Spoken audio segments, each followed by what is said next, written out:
நம்ம எல்லாருக்கும் பாண்டவர்களோட மனைவி பாஞ்சாலி பத்தி தெரியும். ஆனா துரியோதனனோட மனைவி பத்தி தெரியுமா? கலிங்க இளவரசி பானுமதி தான் துரியோதனனோட மனைவி. பானுமதிக்கு கல்யாணம் பண்ணணும்னு அவளோட அப்பா சுயம்வரத்துக்கு தயார் பண்றாரு. அப்ப பல நாட்டு மன்னர்களையும் கூப்பிடுறாரு. துரியோதனனும் அந்த சுயம்வரத்துக்கு வந்திருக்கான். அப்ப பானுமதியினோட அழகை பார்த்து அங்க வந்திருந்த மற்ற அரசர்கள் எல்லாருமே மயங்கி போறாங்க. ஏன் துரியோதனன் கூட தான் பானுமதியை பார்த்து சொக்கி போறான். அப்ப பானுமதி ஒவ்வொரு மன்னர்கள் முன்னாடியும் மாலையோட வந்து நிற்கும் போது அந்த மன்னனோட பேரு, அவன் எந்த நாட்டை சார்ந்தவன், அவனோட வீரதீர செயல்கள் பத்தி எல்லாம் சொல்றாங்க. ஆனா யாரோட கழுத்துலயுமே அவன் மாலை போடாம ஒவ்வொருத்தரையா அப்படி பார்த்துக்கிட்டே வரும்போது துரியோதனனோட முறை வருது. அவனை பத்தி அவங்க சொல்ல ஆரம்பிக்கும் போது அவன் அப்படியே திரும்பிக்கிறா.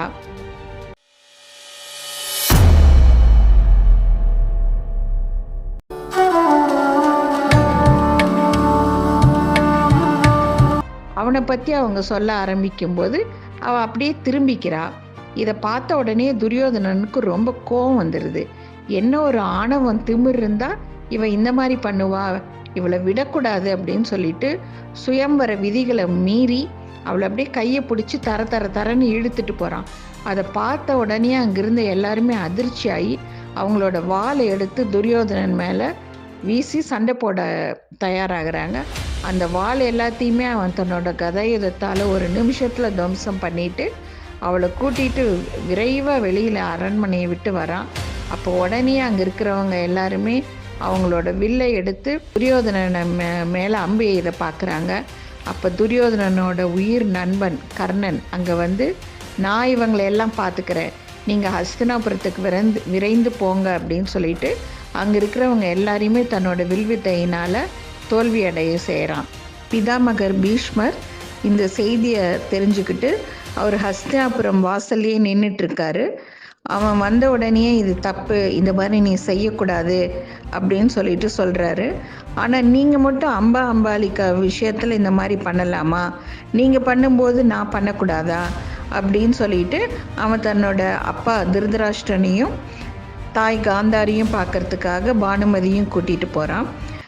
காந்தாரி வந்து ஒரு பயங்கர சிவபக்தை.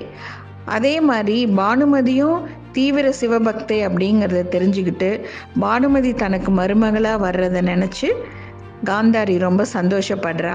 அவங்க ரெண்டு பேருக்கும் ஆசீர்வாதம் பண்ணுறாங்க அவங்க ரெண்டு பேருமே. அதுக்கப்புறம் துரியோதனனுக்கும் பானுமதிக்கும் ரொம்ப விமர்சையாக கல்யாணம் நடக்குது. பானுமதி வந்து தன்னோட தவறை உணர்றா. ஏன்னா நாம் இந்த மாதிரி ஒரு திரும்பிக்கிட்டதுனால தானே அவருக்கு இந்த மாதிரி கோபம் வந்தது. அவர் சண்டை போட்ட அழகை பார்க்கும்போதே அது எவ்வளோ இனிமையாக இருந்தது. இவர் எவ்வளோ பெரிய வீரன்கிறது நமக்கு தெரியுது. இவர்கிட்ட போய் நம்ம இப்படி நடந்துக்கிட்டோமேன்னு சொல்லிட்டு அவர் ரொம்ப வருத்தப்படுறா. தன்னோட கணவன் மேலே ரொம்ப காதல் கொள்கிறா. ஆனால் துரியோதனனோ பானுமதியை வெறுக்கிறான். ஏன்னா அவன் நடந்துக்கிட்ட முறை பிடிக்காததுனால அவன் அவளை கூட்டிகிட்டு வந்து கல்யாணம் பண்ணிக்கிட்டாலுமே அவகிட்ட அவன் இனிமையாக இல்லை, அவளை கொஞ்சம் கூட பார்க்காம அவளை புறக்கணிக்கிறான். இதனால் அவள் வந்து பானுமதி வந்து ரொம்ப மன வருத்தம் படுறா. சாமிக்கிட்ட எல்லாம் வேண்டா. அப்புறம் கொஞ்ச நாள் கழித்து ஒரு ரிஷியை பார்க்கும்போது அந்த ரிஷி என்ன சொல்கிறாருன்னா, ஒரு வேர் கொடுத்து இதை நீ வந்து நைட்டு பாலில் கலந்து துரியோதனனுக்கு கொடுத்துரு, அவன் அந்த பாலை பருகுனதுக்கப்புறம் உன் மேலே ரொம்ப அன்பாக இருப்பான் அப்படின்னு சொல்லிட்டு சொல்கிறாரு.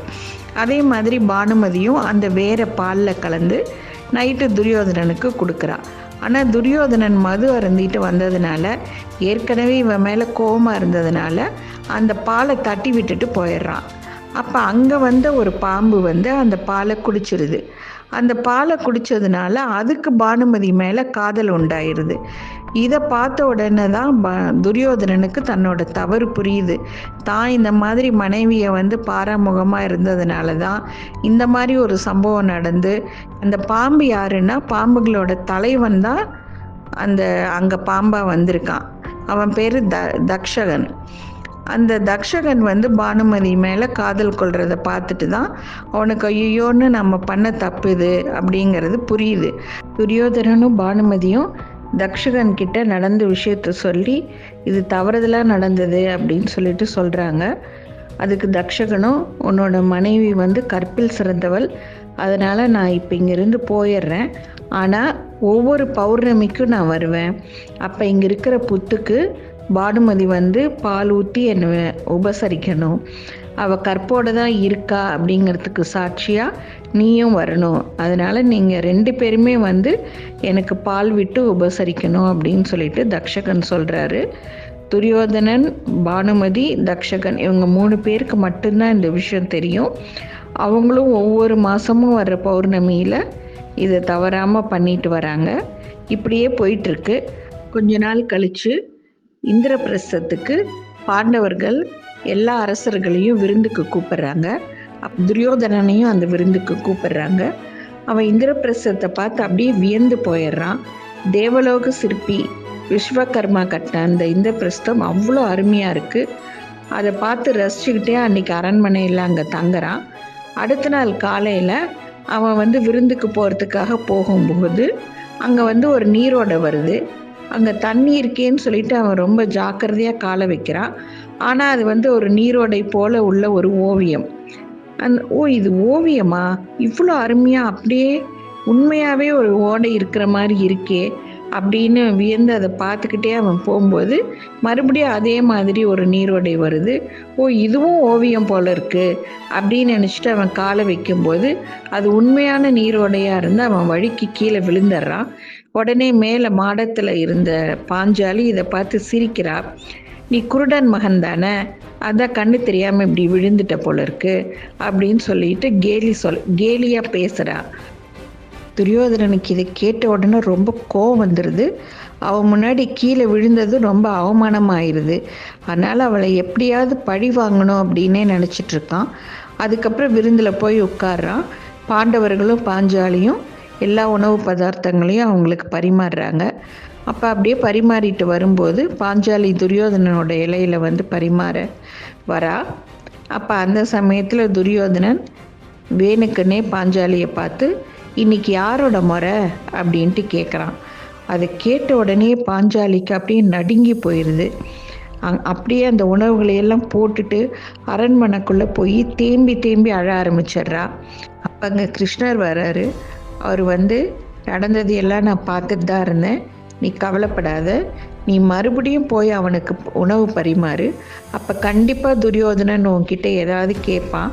அப்படி கேட்கும்போது இன்று தசகனின் முறை அப்படின்னு மட்டும் நீ சொல்லு, அதுக்கப்புறம் என்ன நடக்குதுன்னு பாரு அப்படின்னு சொல்கிறாரு. பாஞ்சாலியும் அதே மாதிரி உடனே எந்திரிச்சு போய் மறுபடியும் உணவு பதார்த்தங்களை எடுத்துகிட்டு போய் துரியோதனன் இலையில வைக்கிறா. அப்படி வைக்கும்போது துரியோதனன், என்ன பாஞ்சாலி, நான் கேட்டதுக்கு நீ பதிலையே சொல்லலையே அப்படின்னு சொல்லிட்டு கேட்குறான். உடனே பாஞ்சாலி இன்று தசகனின் முறை அப்படின்னு சொல்லிட்டு சொல்கிறா. அதை கேட்ட உடனே துரியோதனனுக்கு அப்படியே கை காலெல்லாம் நடுங்கி போயிடுது. அந்த இடத்த விட்டு அவன் உடனே வெளியேறிடுறான். என்னடா அது, 3 பேருக்கு மட்டுமே தெரிஞ்ச விஷயம் பாஞ்சாலிக்கு எப்படி தெரிஞ்சிருக்கு அப்படின்னு சொல்லிட்டு ரொம்ப ஒரு மாதிரி ஆயிடுது அவனுக்கு. அவன் நேராக போய் கிருஷ்ணரை கேட்குறான், என்ன கிருஷ்ணா இது, எங்களுக்கு மட்டும் தெரிஞ்ச விஷயம் பாஞ்சாலிக்கு எப்படி தெரிஞ்சதுன்னு. அப்போ தான் கிருஷ்ணர் சொல்கிறாரு, நீ இந்த மாதிரி பாஞ்சாலிக்கிட்ட பேசினது தப்பு, அதனால தான் அவள் வந்து உங்ககிட்ட அந்த மாதிரி பேசியிருக்கா அப்படின்னு. இந்த மாதிரி ஒரு சில குணங்கள் துரியோதனன் கிட்ட இருந்தாலுமே துரியோதனனும் ஒரு ஏகபத்தினி விரதன் தான். மற்றவங்கெல்லாம் ராஜாக்கள் அந்த காலத்தில் நிறைய மனைவிகளை கட்டிட்டு வாழ்ந்துட்டு இருந்திருக்காங்க. ஆனால் துரியோதனன் மட்டும் கடைசி வரைக்கும் தன்னோட காதல் மனைவி பானுமதி கூட மட்டும்தான் வாழ்ந்திருக்கான். அவனுக்கு வந்து நிறைய சிறப்புகள் இருந்திருக்கு. பானுமதி மேலே உள்ள காதல், தன்னோட நண்பன் கர்ணன் மேலே உள்ள நட்பு, இந்த மாதிரி அவன்கிட்ட நிறைய நல்ல பண்புகள் இருந்திருக்கு.